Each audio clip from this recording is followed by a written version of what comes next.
Assalamualaikum warahmatullahi wabarakatuh. Perkenalkan, nama saya Rian Aditya Putra. Hari ini saya akan menjelaskan materi tentang pengusaha dan perantara dagang. Yang pertama adalah pengusaha. Pengusaha yaitu orang yang menjalankan perusahaan, yang mana sesuatu disebut perusahaan apabila memenuhi unsur-unsur sebagai berikut. Yang pertama merupakan bentuk usaha, yang kedua diselenggarakan oleh perseorangan maupun badan usaha. Yang ketiga melakukan kegiatan secara tetap dan terus-menerus. Yang keempat bertindak keluar dengan cara memperniagakan barang-barang. Yang kelima membuat perhitungan tentang laba rugi dan bertujuan memperoleh keuntungan. Seorang pengusaha dalam menjalankan perusahaan mempunyai dua kewajiban, yaitu yang pertama membuat pembukuan. Tujuan dari pembukuan adalah agar setiap sesuatu yang dapat diketahui baik oleh pengusaha sendiri atau oleh pihak ketiga tentang beberapa kekayaan yang seharusnya didapat, serta tentang hak dan kewajiban yang harus dikerjakan dengan pihak lain. Yang kedua adalah wajib mendaftarkan perusahaan dalam Undang-Undang Nomor 3 Tahun 1982 tentang wajib daftar perusahaan. Yang dimaksud daftar perusahaan adalah daftar catatan resmi yang diadakan menurut atau berdasarkan ketentuan undang-undang atau peraturan pelaksanaannya.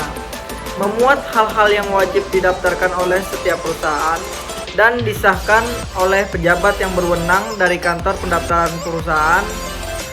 Seorang pengusaha dalam menjalankan kegiatan perusahaan tidak mungkin melakukan usahanya seorang diri, terutama pada masa sekarang, karena kegiatan perusahaan dapat diartikan sebagai pemberian perantaraan dari produsen kepada konsumen. Pada dasarnya ada dua jenis perantara dagang, yaitu yang pertama di dalam perusahaan seperti contohnya pelayanan toko, kasir, manajer, pimpinan perusahaan, sales, dan sebagainya. Dan yang kedua di luar perusahaan seperti contohnya maklar, komisioner, ekspeditur, dan agen. Mengenai perantara di dalam perusahaan terdapat dua hubungan hukum dengan pimpinannya, yaitu yang pertama hubungan perburuhan yang diatur dalam bab 7A pasal 1601 sampai 1617 KUHP Perdata tentang Perjanjian Kerja. Yang kedua, hubungan pemberi kuasa yang diatur dalam pasal 1792 sampai 1819 KUHP Perdata. Sedangkan untuk perantara di luar perusahaan ada tiga, yaitu 1. Maklar. Maklar adalah seorang perantara yang diangkat oleh presiden atau seorang pembesar yang ditunjuk oleh presiden.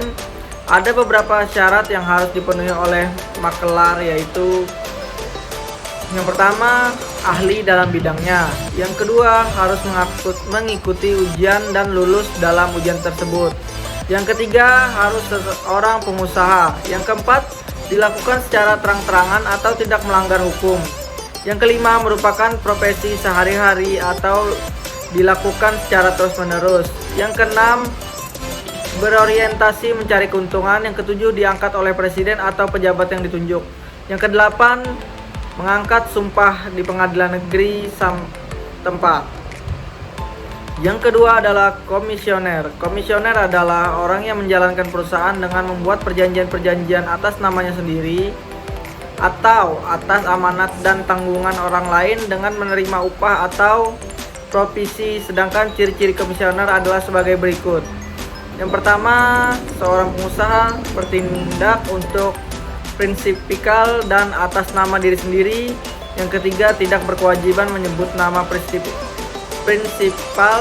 Yang keempat, boleh bertindak atas nama prinsipal, termasuk perjanjian pemberian kuasa biasa sebagaimana dalam pasal 79 KUHD. Yang kelima, komisioner adalah pihak dalam perjanjian. Yang keenam, tidak diperlukan pengangkatan secara resmi dan sumpah. Yang ketiga adalah ekspeditur. Ekspeditur adalah orang yang pekerjaannya menyuruh pihak pengangkut untuk menyelenggarakan pengangkutan atas nama sendiri dan untuk kepentingan prinsipal.